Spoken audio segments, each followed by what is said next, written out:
What's up, guys? Steve here again with Fish On, and shoot me a big thumbs up. Please share and subscribe. Let's see where we're fishing this time. Thanks for tuning in. We'll catch you on the next episode.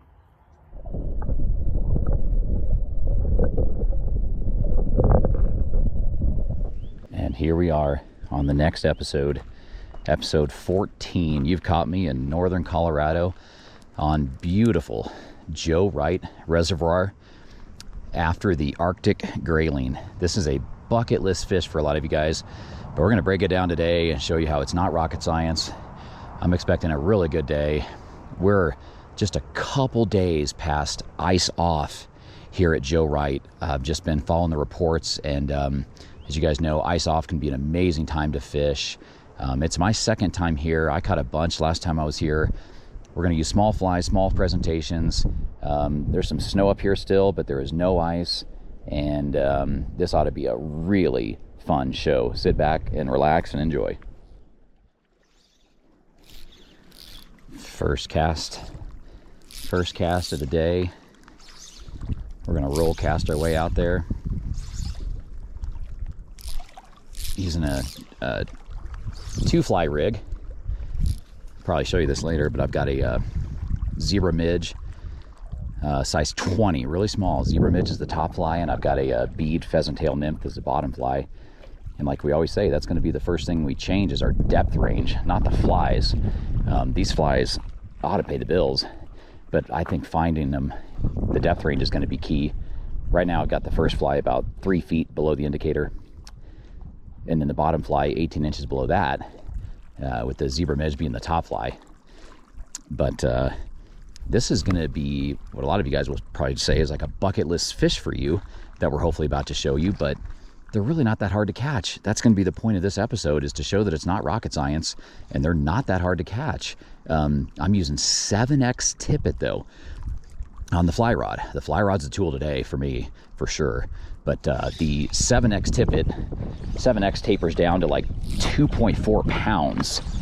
And so small flies and small line is the key. And here's basically our second cast right here. So small flies and small line was the key last time I was here. It's been a couple years since I was here, but got into a bunch of them last time I was here, and really good chop on the water right now, and a breeze, but wind is your friend. I mean, wind can be a good thing when you're not on a boat, and so we ought to show you a few today. Should be fun. Really interesting later if we get a late morning or early afternoon hatch. That'll be really fun to go dry flies or wet flies and try to figure out the emergers. But right now, rather than change flies, I'm just changing depth range and changing presentation, giving it a few twitches, even though I've got a chop in the water. Nothing in the first 15 minutes here, but it's possible that they're going to turn on as the day warms up, as the water warms up and the day warms up. We'll see. But I mean, the last thing I'm going to do is change flies, because it just doesn't matter sometimes. This is not a match the hatch. I know they'll bite what I've got once they turn on and once I figure it out. So flies are the last thing I'm going to change. You could come here with spinning gear, but a lake like this just screams fly rod. It's just so much fun on the fly rod. And since you do need delicate, small presentation, the fly rod's the tool. Let's go. This feels like a decent one. And I'm about as giddy as a 4th grader, because fish on. And it's going to be an Arctic Grayling.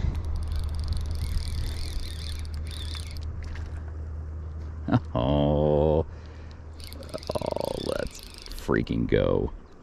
We're about 15 minutes in. The only thing I changed was my depth range and my presentation.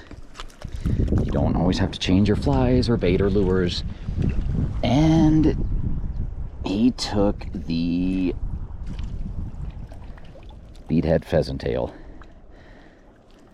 Let's freaking go. Oh, look at this, guys. Get my hands wet here and show you an Arctic Grayling. I mean, anyone think this is a good spot to fish? I mean, little stream coming into the lake, you know, dams over there. That's where we always say you should start if you're on a lake you don't know, is any kind of inlet or outlet, you know, or a boat ramp or a dam. But you know, look at that beautiful little stream coming in to this lake, and this ought to get bit.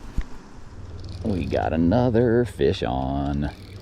I am right in front of this little stream that's coming in, and yeah, it's about 3 minutes of actual time since I caught the last fish, and we were only shut out for the first 15 minutes, and we're gonna go 2 for 2, and all we changed was our depth range, and the bottom fly got bit again, and there we go, top of the snoot hook set, just like you want. The rubber mesh net with the flat bottom working for us here for this guy.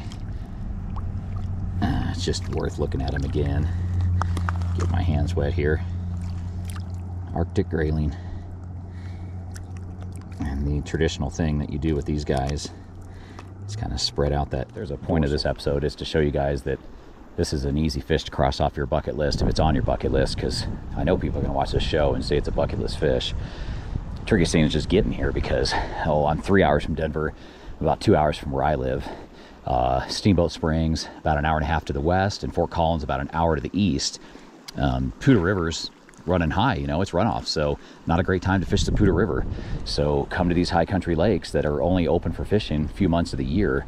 Ice off was a couple days ago, and it's mid-June, so there's a limited window to get up here. But again, just not making it rocket science, you know. I mean, you guys can catch these fish doing what I'm doing with some basic fundamentals and basic tactics, instead of like certain techniques. You know, depth range and finding the fish has been the key, and any number of small flies will get it done. Small flies and small line and you know, line control and getting to where the fish are, and you'll get it done up here. Basically now standing on this little stream that's coming in. How pretty is that? Also shows you how thick it is here though, which is why a 5-6 weight is really the best fly rod for here. There's trees all around this lake, just all over the bank. So unless you're on the dam or you're in the water, you cannot do an overhand cast. So, you know, you got a roll cast, and I'm not even wearing waders, but you got a roll cast. So the 5-6 weight fly rod is your tool up here. Although it'd be fun to land one of these on a 3/4 weight. But yeah, I prefer a 5/6 weight. And again, you could catch them on spinning gear, but I mean, what's more fun than a fly rod for Arctic grayling? You know, it's just awesome. That is one piece of advice I'll give you guys if you're interested in hearing it. As far as the hook set, it is a feel thing. I mean, it is a softer hook set than you would for, say, like a trout. 2 reasons for that. I'm using a 7X Tippet, which tapers down to only like 2.5 pounds, and they do have softer mouths, and so it is a feel thing. I'm doing really well so far today, getting a hook set and landing fish that are biting.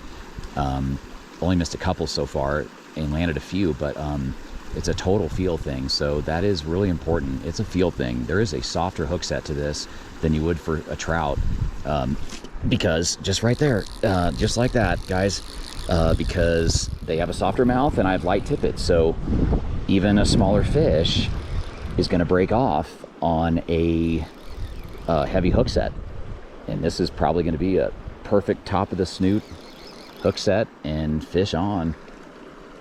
Oh, this is a nice one. For this pond, this is a nice one. Come on, buddy. Oh, let's go.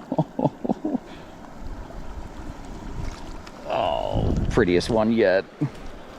I mean, they're all pretty, but seems like the prettiest one yet. Golly.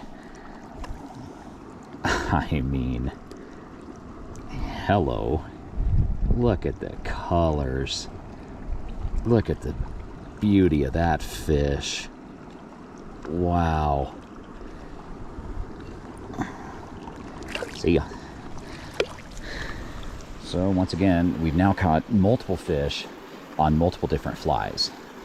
Although I will say they haven't bitten anything larger than a size 18. But, I mean, do you think I needed to study entomology and learn all my bugs to have this success today? I don't think so.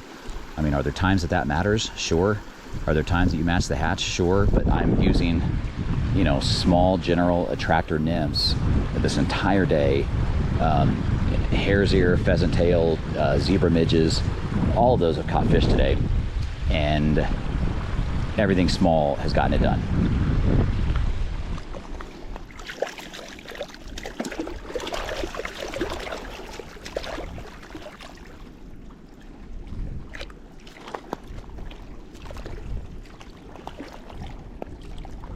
I mean, wow. Just wow.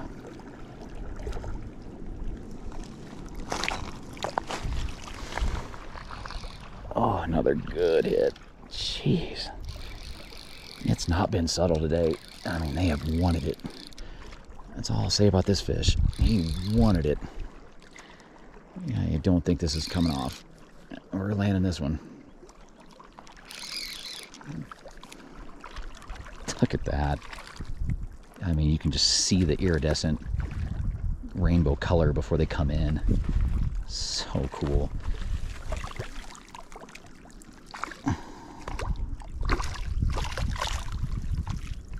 Not the most graceful net job, but top of the snoot hook set again.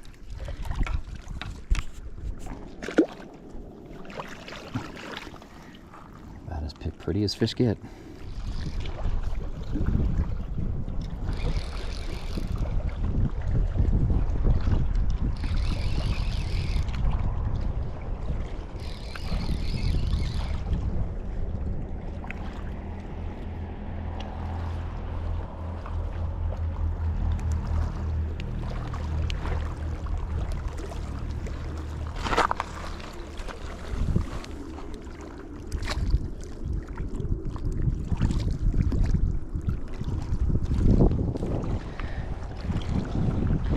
Probably smallest guy of the day. That is not a complaint. This is the size I was catching 2 years ago here. So cool that there's so many bigger ones now. Again, there aren't any monsters in here, but this is probably the smallest one of the day. Still just gorgeous, gorgeous colors, and we will take them. See you, buddy. Guys, and you can see how windy it is. And I position myself on purpose straight into the wind. I mean, it's almost white cap in here, and we got another fish on because wind can be your friend, and it's not bothering us at all. It's turned on the fishing. We do not run from the wind around here because there's another Arctic grayling.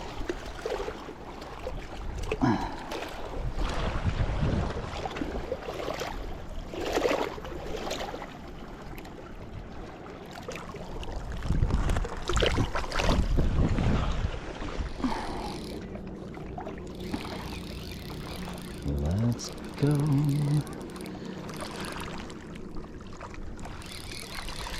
Let's go.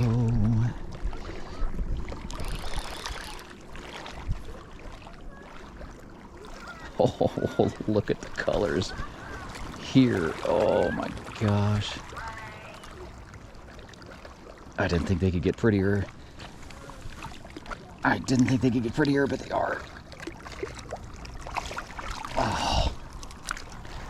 I'll wrap up the day here pretty soon. Thanks again for watching. Fun episode. Got into quite a few of them, so this was a blast.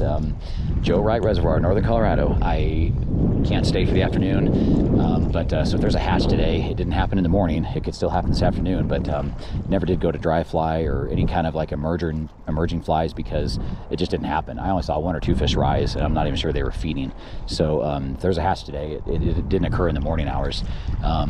Yeah, hope you guys like this one. Biggest thing is that it's not rocket science, and anybody can come out here and do this, you know, and it doesn't have to be match the hatch and anything specific. It's just the size 18 to 20, you know, attractor nymphs got it done. And so, yeah, thanks for tuning in, and hope you guys enjoyed this episode. We'll catch you on the next one.